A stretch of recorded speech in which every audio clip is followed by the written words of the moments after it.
বিসমিল্লাহির রহমানির রহিম। আলহামদুলিল্লাহি রাব্বিল আলামিন। ইরানের উপর ইসরায়েল এবং আমেরিকার হামলার ২৮তম দিন অতিবাহিত হচ্ছে। যুদ্ধের ভয়াবহতা, বিস্তৃতি এবং ধ্বংসযজ্ঞের প্রেক্ষাপটে আমেরিকার প্রেসিডেন্ট মিস্টার ট্রাম্প তিনি যুদ্ধবিরতির নানান কৌশল অবলম্বন করার চেষ্টা করছেন। তিনি ২ দফা ইরানের উপর হামলা করার, অর্থাৎ ইরানের বিদ্যুৎ স্থাপনার উপর হামলার সময়সীমা তিনি বৃদ্ধি করেছেন।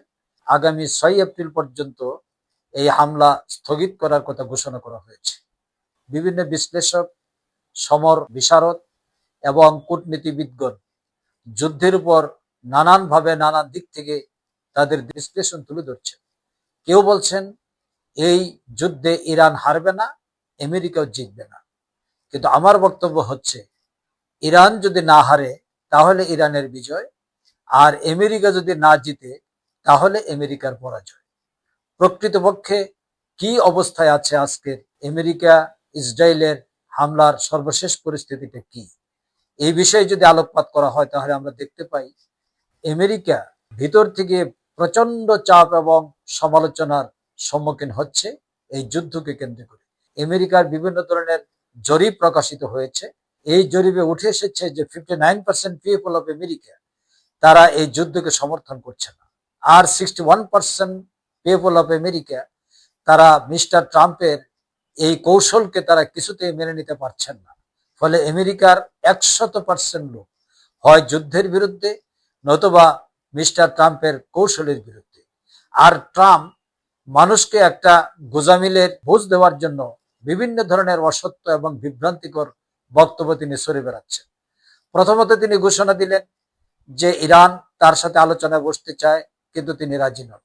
এরপরে তিনি বললেন আমাদের সাথে তাদের আলোচনা অনেক দূর অগ্রসর হয়েছে এবং ইরান একটা চুক্তি করতে চায়, আমি সেই চুক্তি মানতে রাজি নেই। এরপর তিনি বললেন যে আমরা ঠিক করেছি আয়াতুল্লাহ এবং আমি দুজনে মিলে হরমুজ প্রণালীকে নিয়ন্ত্রণ করব এবং ব্যবহার করব। এরপর তিনি বললেন ইরানের লোকেরা আমাকে সর্বোচ্চ নেতা বানাতে চেয়েছিল, কিন্তু আমি তাতে রাজি হই। এই ধরনের অবান্তর, অসত্য বক্তব্য আমেরিকার প্রেসিডেন্টের ব্যক্তিত্ব, সম্মান, মর্যাদা এবং আমেরিকার অবস্থানকে সারা বিশ্বের নিকট বিতর্কিত এবং প্রশ্নবিদ্ধ করেছে। এটার কারণটা হচ্ছে আমেরিকার প্রেসিডেন্ট মিস্টার ট্রাম্প যুদ্ধ শুরু করার পর তিনি বুঝতে পেরেছেন এই যুদ্ধে জড়ানো তার ঠিক হয়নি। তিনি যে পরিস্থিতির সম্মুখীন হয়েছেন, ইসরায়েল যে পরিস্থিতির সম্মুখীন হয়েছে, ইসরায়েল সম্পর্কে বলা হচ্ছে যে 1967 সালের পর আজকে প্রায় 59 বছর যাবৎ ইসরায়েল দখলদারিত্ব করে মধ্যপ্রাচ্যে তার সন্ত্রাসী কর্মকাণ্ড পরিচালনা করে যাচ্ছে। এই 67 বছরের মধ্যে তারা এই ধরনের হামলার এবং প্রতি হামলার পরিস্থিতি কখনো তারা মোকাবেলা করে নেই। ইসরায়েলের উপর লেবানন থেকে যে হামলা চালানো হয়েছে, এই হামলায় 100 ট্যাঙ্ক সেখানে ক্ষতিগ্রস্ত হয়েছে এবং আমরা লক্ষ্য করেছি যে সেখানে প্রায় শতাধিক ইহুদির, ইসরায়েলের মৃত্যু সেখানে নিশ্চিত হয়েছে। এই ধরনের ক্ষতির প্রেক্ষিতে আজ আমরা যদি লক্ষ্য করি, ইসরায়েলের রাজধানী তেল আবিব শহর আজকে একটা বিধ্বস্ত নগরীতে পরিণত হয়েছে। এমন কোনো দিন নেই যেদিন সেখানে মিসাইল হামলা হচ্ছে না এবং ইরান সেখানে আক্রমণ করছে না। ফলে একটি বিধ্বস্ত পরিস্থিতির মধ্যে ইসরায়েল রয়েছে। এই অবস্থায় আমেরিকা এবং ইসরায়েল উভয়ই যুদ্ধ বিরতির নাম নিয়ে হয়তো তারা আরেকটি কৌশল অবলম্বন করে ইরানকে ক্ষতিগ্রস্ত করার চেষ্টা করে যাচ্ছে। আবার একদিকে আলোচনার কথা বলা হচ্ছে, আরেকদিকে স্থল সৈন্য মোতায়েন করারও ঘোষণা দিয়েছেন মিস্টার ট্রাম্প। মিস্টার ট্রাম্পের এই ঘোষণা করার পর 10,000 স্থল সৈন্যের ঘোষণা শোনার পর ইরান 10 লক্ষ সৈন্য প্রস্তুত করার সিদ্ধান্ত নিয়েছে এবং তারা বলেছে যে যদি তারা এই স্থল হামলা পরিচালনা করে তাহলে আমেরিকাকে কঠিন মূল্য দিতে হবে। বাস্তবিক অর্থে তাই, যে ইরানের যে পর্বত বেষ্টিত দেশ এবং বিশাল যে প্রাকৃতিক সিকিউরিটি সেখানে আল্লাহ তাআলার পক্ষ থেকে দেওয়া হয়েছে, সেই সিকিউরিটি ভেদ করে কোন স্থলবাহিনী ইরানে গিয়ে হামলা করে সুবিধা করতে পারবে না। বিশেষজ্ঞগণ বলেছেন যুদ্ধ যত লম্বা হবে আমেরিকা তত ক্ষতিগ্রস্ত হবে। ইরান চাচ্ছে দীর্ঘস্থায়ী হোক এই যুদ্ধ, তাহলে আমেরিকা আরো ক্ষতিগ্রস্ত হবে, তাদের ইকোনমিকে একটা মহা বিপর্যয় নেমে আসবে। ইতিমধ্যে হরমুজ প্রণালী, এই হরমুজ প্রণালীর যে পরিস্থিতি বিশ্ব গণমাধ্যমে উঠে এসেছে তা অত্যন্ত ভয়াবহ। 20 মিলিয়ন ব্যারেল তেল সরবরাহের জায়গা হচ্ছে হরমুজ প্রণালী, এটার পুরো নিয়ন্ত্রণ হচ্ছে ইরানের। এই নিয়ন্ত্রণের কারণে বিশ্বের তেল বাজারে একটি মহাসংকট দেখা দিয়েছে, আমেরিকায় দেখা দিয়েছে এবং অন্যান্য দেশের জ্বালানি সংকট দেখা দিয়েছে। এতে অর্থনীতি একটা বিপর্যয় অবস্থার মধ্যে পড়েছে। ন্যাটো আমেরিকাকে তাদের সামরিক সহযোগিতা করার ক্ষেত্রে অনীহা প্রকাশ করেছে, যুক্তরাজ্য অনীহা প্রকাশ করেছে, চীন এবং রাশিয়া ইরানকে সহযোগিতা করার প্রতিশ্রুতি দিয়েছে বা ঘোষণা দিয়েছে ইত্যাদি কারণে আজকে বিশ্ব রাজনীতিতে এবং বিশ্বের এই প্রেক্ষাপটে ইরান যে সুবিধাজনক অবস্থানে আছে তা আমেরিকাকে ভাবিয়ে তুলছে। আমেরিকা পাকিস্তানের মাধ্যমে 15 দফার যে প্রস্তাব দিয়েছে সেই 15 দফার প্রস্তাব ইরান সম্পূর্ণরূপে রিজেক্ট করে দিয়েছে এবং তারা তাদের একটা নতুন ডিমান্ড উপস্থাপন করেছে, যার মধ্যে বলা হয়েছে যে কোনো অবস্থাতেই হরমুজ প্রণালীতে আমেরিকার প্রাধান্য গ্রহণ করা হবে না, মেনে নেওয়া হবে না।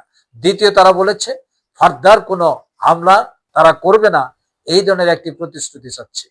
এই দুটো প্রতিশ্রুতি দেওয়ার পরেই কেবল ইরান আমেরিকার সাথে আলোচনা করবে, এই ধরনের একটি বক্তব্য তারা উপস্থাপন করেছে।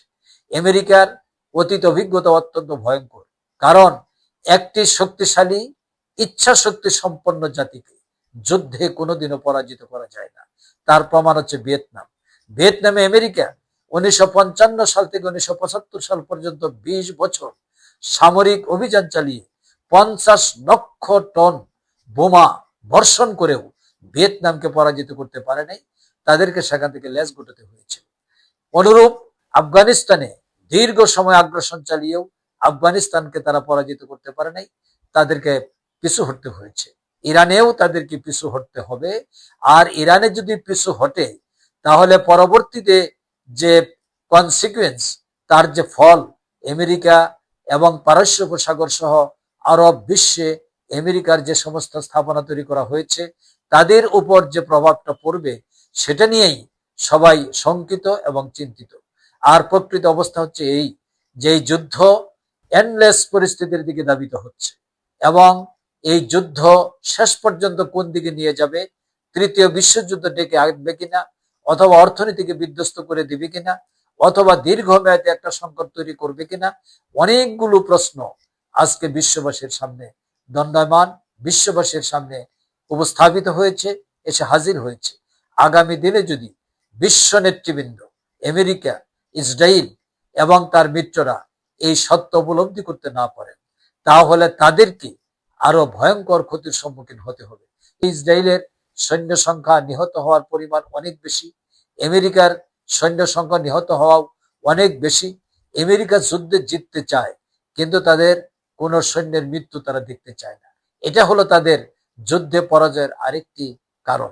আগামী দিন বলে দিবে যে 6 এপ্রিল পর্যন্ত যেহেতু আমেরিকা বলেছে তারা ইরানের উপরে কোনো স্থাপনা হামলা করবে না, যদিও এটা তাদের কথার উপর বিশ্বাস কেউ করছে না, ইরানও করছে না, এবং ইরান তার পাল্টা যে প্রতিরোধমূলক ব্যবস্থা সেটা তারা করে যাচ্ছে।